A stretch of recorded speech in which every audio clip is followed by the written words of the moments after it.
Hi friends, welcome back to மம்ஸ்லச் handmade natural products. ரொம்ப நாள் ஆச்சு நம்ம சேனலில் வீடியோ போஸ்ட் பண்ணி. சாரி ஃப்ரெண்ட்ஸ், இனிமேல் ரெகுலராக வீடியோ ஷேர் பண்ண ட்ரை பண்ணுறேன். இன்றைக்கி நாம் பார்க்க போகிறது கஸ்டமைஸ்டு ஃப்ரூட் ஜூஸ் முல்தானி மிட்டி சோப். இந்த சோப் ஃபுல்லாக நேச்சுரல் இன்க்ரீடியன்ட்ஸ் வச்சு ஸ்கின்னுக்கு க்ளோ கொடுக்குற மாதிரி ப்ரிப்பேர் பண்ணியிருக்கேன். Exact oil measurement and ingredients details எல்லாமே டிஸ்கிரிப்ஷன் பாக்ஸில் கொடுத்துருக்கேன். ஸோ மிஸ் பண்ணாமல் செக் பண்ணுங்கள். ஓகே ஃப்ரெண்ட்ஸ், வாங்க வீடியோக்குள்ளே போகலாம். இப்போ மெஷர்மெண்ட் பண்ண ஆயில்ஸ் எல்லாம் நம்ம எடுத்து வச்சுக்கலாம்.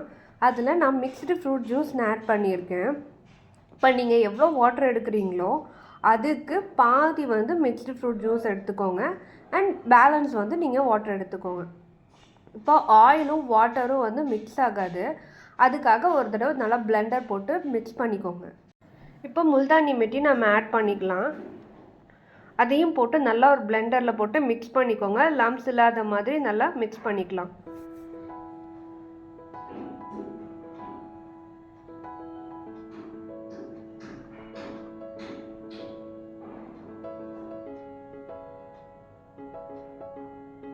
இப்போ நல்லா மிக்ஸ் ஆயிடுச்சு.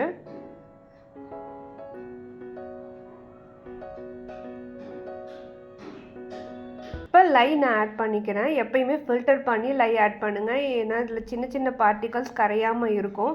அதனால் எப்போ ஆட் பண்ணுறதா இருந்தாலும் லையை ஃபில்டர் பண்ணி ஆட் பண்ணுங்கள். லை ஆட் பண்ண உடனே நீங்கள் பிளெண்டர் போடாதீங்க. ஒரு ஸ்பேச்சுலா வச்சு நல்லா மிக்ஸ் பண்ணிவிட்டு அதுக்கப்புறமேட்டு பிளெண்டர் போட்டுக்கோங்க. இப்போ நான் எசென்ஷியல் ஆயிலை ஆட் பண்ணிக்கிறேன். ஆட் பண்ணிட்டோடனே ரொம்ப பிளெண்ட் பண்ணிகிட்டே இருக்காதீங்க, சீக்கிரமாக அது கெட்டியாயிடும். அவ்வளோதான். இப்போ இந்த அளவுக்கு பேட்டர் வந்துச்சுனாலே போதும். இதுக்கு மேலே நீங்கள் பிளெண்ட் பண்ணாதீங்க.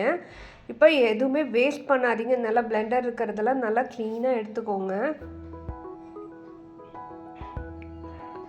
பாருங்கள், இந்த அளவுக்கு தான் இருக்கணும் நம்மளோட பேட்டர். பாருங்கள் எந்த அளவுக்கு திக்காக இருக்குன்னு. இப்படி ட்ரேஸ் இருக்கணும். அது மேலே அப்படியே ஊற்றும் போது மேலே ஒரு லைன் மாதிரி தெரியுது இல்லைங்களா? ஸோ இதுதான் நம்மளோட கரெக்ட் கன்சிஸ்டன்சி. ஓகேங்களா? இப்போ இதை மோல்டில் போட் பண்ணிக்கலாம். இது 1 or 2 days கழித்து அன்மோல்ட் பண்ணிவிட்டு கட் பண்ணிவிட்டு 100 grams வர அளவுக்கு கட் பண்ணிக்கோங்க. அதை 4 to 6 weeks க்யூரிங்கில் விட்டுட்டு அதுக்கப்புறமேட்டு யூஸ் பண்ணலாம். இந்த வீடியோ உங்களுக்கு பிடிச்சிருந்தா லைக் பண்ணுங்கள், ஷேர் பண்ணுங்கள், சப்ஸ்கிரைப் பண்ணுங்கள். கூடவே ஆளுங்கிற பெல் பட்டனையும் கிளிக் பண்ணுங்கள். அப்போ தான் நம்மளோட வீடியோ உங்களுக்கு ரெகுலராக கிடைக்கும்.